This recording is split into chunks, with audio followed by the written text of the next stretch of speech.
Chapter 6 Supplemental Statistical Process Control. Upon completing this chapter, you will understand statistical process control and the most common analysis techniques, including X-bar charts, R charts, and P charts. You will use process control charts to see if a process is under control.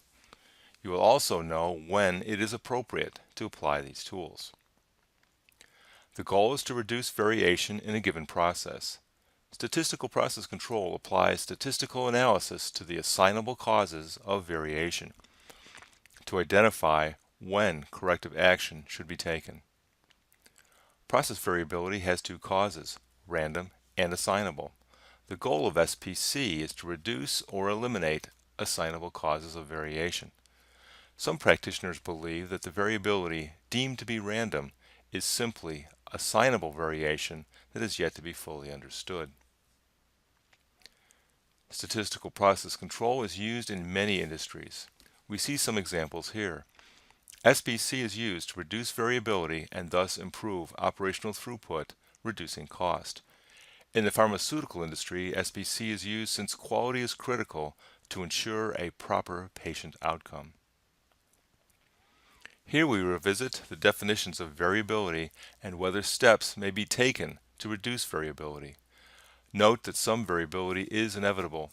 The goal is to ensure that process variability falls within acceptable limits. To manage and control a process, we need to measure it. Samples of product produced on the production line are taken and measured. The measurement results are used to analyze the process. In this example, boxes of cereal are pulled and weighed. Each sample includes 5 boxes. The results are plotted on a graph showing the frequency of each weight. We find that if we gather data from enough samples, we will generate a distribution curve as shown here. When taking sample data, there are many possible distributions. 3 different types of distributions are shown here. They include a shift in the mean, a shift in the standard deviation, and a shift in shape. If the process is stable over time, the sample distribution will not vary and is predictable. In this case, assignable causes are present, and the distribution is not predictable over time. Control charts use a statistical analysis of past data to distinguish between natural variation and variation due to assignable causes. This graph shows 3 states of process control. The top set is in statistical process control and will produce product within specification. The middle group has an appropriate mean but too much variation. Defective product will be the result of this process. The lowest group has both an invalid mean and excess variation. The result again will be defective product. There are 2 main types of data in a process. Attribute data is qualitative. There is a discrete choice, good, bad, acceptable, or unacceptable. Variable data is quantitative and can be measured on a continuous scale. Think of length, size, weight, temperature, time, and velocity. Variable data is plotted on a control chart and is analyzed using 2 charts. An X-bar chart tracks changes in the central tendency or mean of the distribution. The R chart shows changes in variation. We will discuss these charts next. These charts are used together to document variation in the data. The central limit theorem describes the relationship between sample data and the true distribution of the process. The distribution of sample means will follow a normal curve. The mean of the sampling distribution will match the population mean. Finally, the standard deviation of the sampling distribution will equal the population standard deviation divided by the square root of the sample size. We see that the mean of sample means follows a normal distribution. By the mean of the means, we have a number of sampling events. Each time we check multiple items. Each time we take a sample, we find the average or mean of the measurements of the items checked in that particular sample. We take multiple samples. When done, we calculate the average of each sample. This would be that sample's X-bar value. Then take the average of these averages. This is x double bar, or the mean of the sample means. For the distribution, over 95% of samples fall within plus or minus 2 sigma, while over 99% fall within plus or minus 3 sigma. Here we see that the distribution of the individual sampling means, x bar, has the same mean as the process distribution of variable x. The difference is that the standard deviation is different. The standard deviation of the sample means equals the process standard deviation sigma divided by the square root of n, where n is the number of items tested in each sample. Based upon the previous equation for the standard deviation, we see that as the number of items tested in each sample increases, the distribution narrows. Simply, the more samples tested, the more accurate the result. Now that we've collected data regarding samples tested from the process, we can use that data to create control charts. We start by calculating the control limits and charting the results. Sample data is plotted on the same chart to determine whether the process is in control. If control issues exist, we look for assignable causes and define action plans to correct. We continue sampling to ensure that our corrective actions had the desired impact. We will provide detail on P charts for attribute data along with X bar and R charts for variable data. This chart is here to give you an idea of how these charts relate to sample distributions. In this example, the standard deviation is not changing, but the mean is moving up. Note the movement in the X bar chart as the mean changes over time. But since there is no change to the range, the R chart is constant.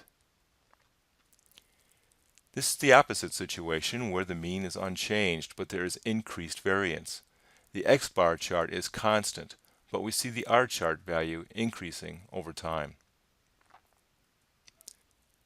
These charts indicate whether a process is under control. There should be no data points outside the upper and lower control limits. Most points should be found near the mean, with the same number of points above and below the line. Finally, there should not be a trend upward or downward. A trend suggests that the process will be out of control over time. Here are some examples of control charts. The chart in the upper left portrays a process that is in control. The process shown in the upper right should be checked since one point is out of control. Plus, the other points tend to be above the mean. The chart in the lower left shows a process that is under control but has a trend suggesting that the process will be out of control soon. Proactive steps are needed to reverse this trend. Finally, the process chart in the lower right corner is under control but should be checked since the points vary wildly. This suggests a process likely to go out of control. In summary, 3 of the 4 processes are under control graphically, but 2 of these require investigation. While some organizations use manual methods to manage control charts, automated tools are available that create these charts along with other analytical methods. Here's an example of an automated control chart. Now that we understand the use of control charts, we will explain how the control limits are set. For X-bar charts, the upper and lower control limits are calculated by the mean of the sample means plus and minus the product of the number of standard deviations, z, and the standard deviation of the sample means. In this example, we have taken hourly samples from production over 12 hours. Each sample has 9 boxes in it. The resulting measurement averages are shown here. For example, the first sample of 9 boxes had an average weight of 16.1 ounces.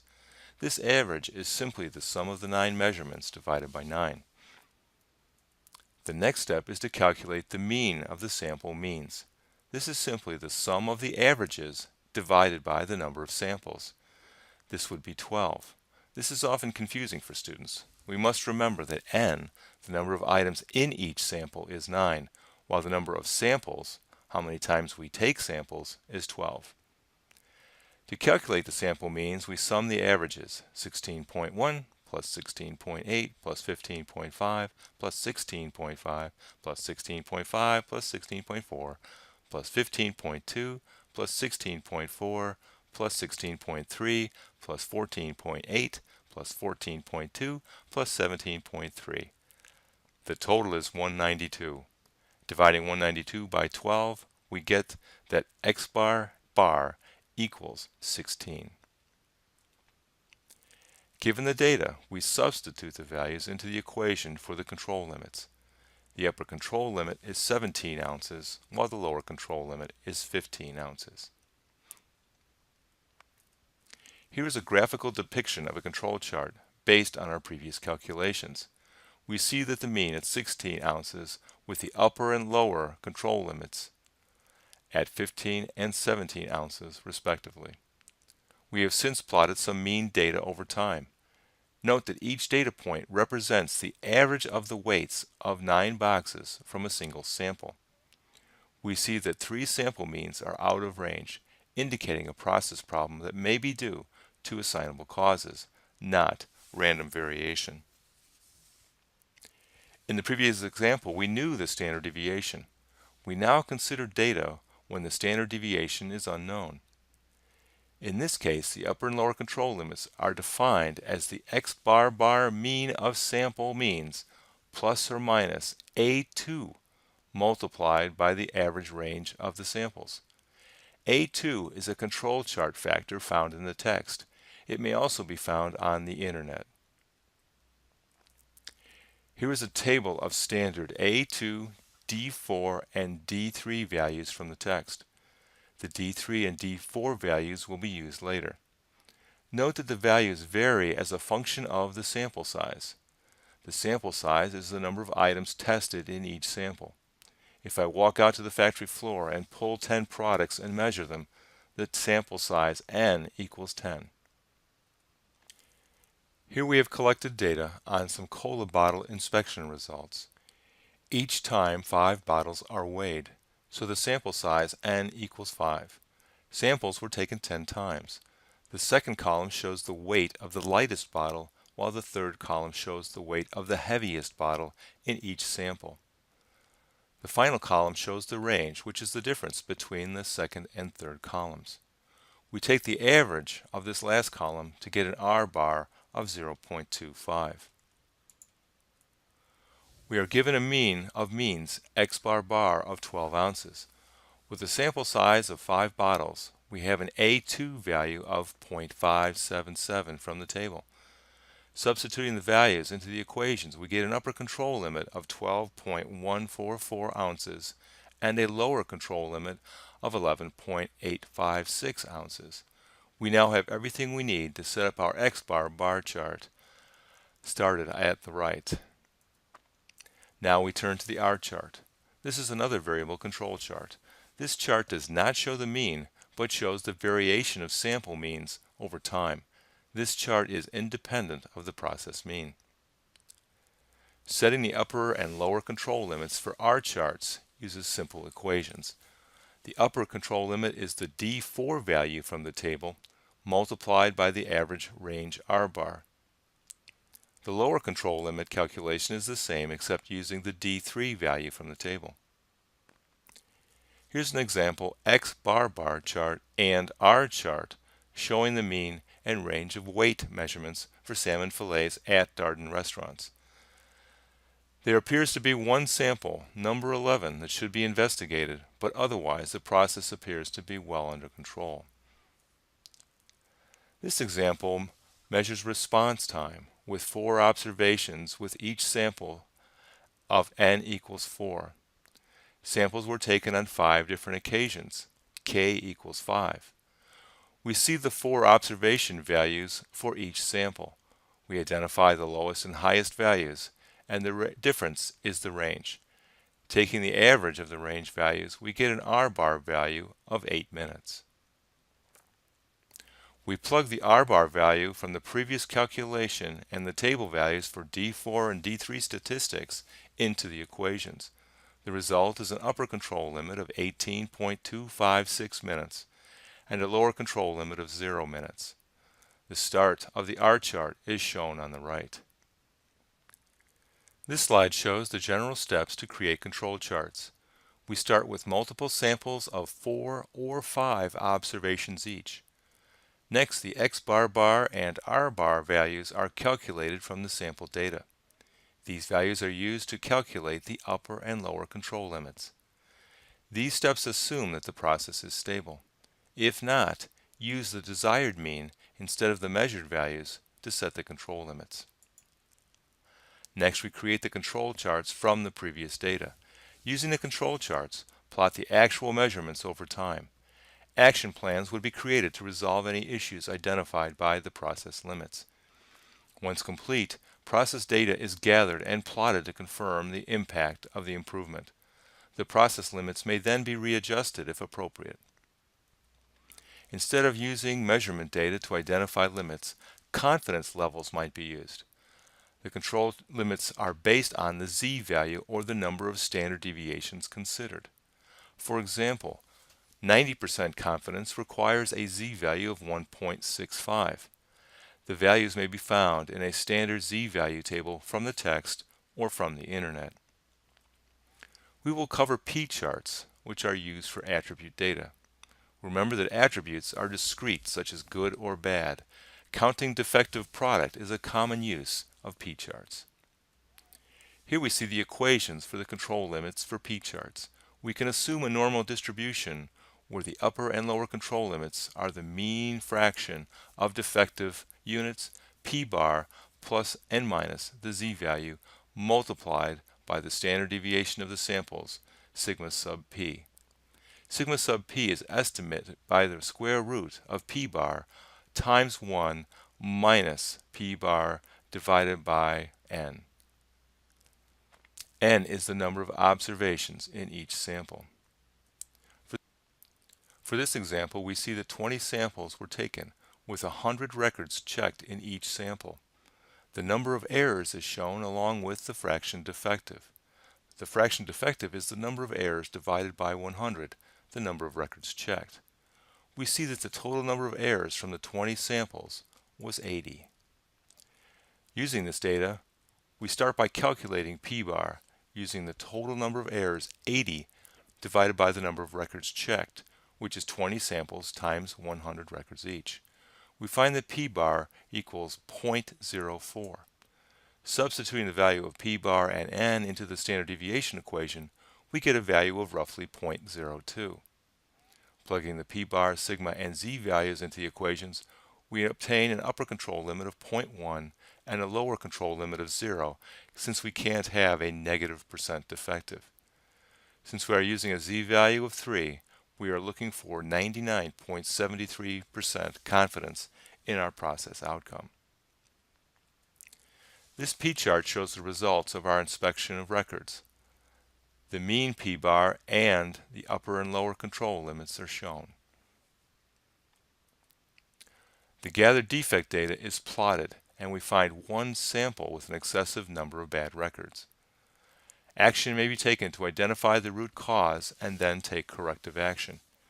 Future data would then be plotted on this chart to see if the fixes had a positive and lasting effect.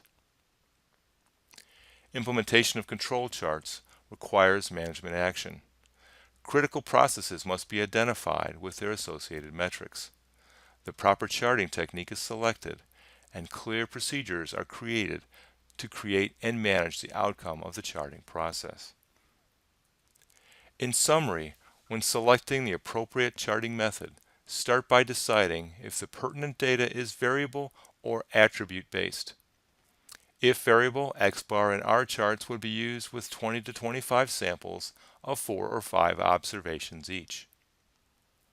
Charting for attribute data uses a p-chart starting with the gathering of fraction or % defective data. There should be multiple samples with numerous observations within each sample. We have discussed assignable variability within a process that may be corrected through analysis and process improvement.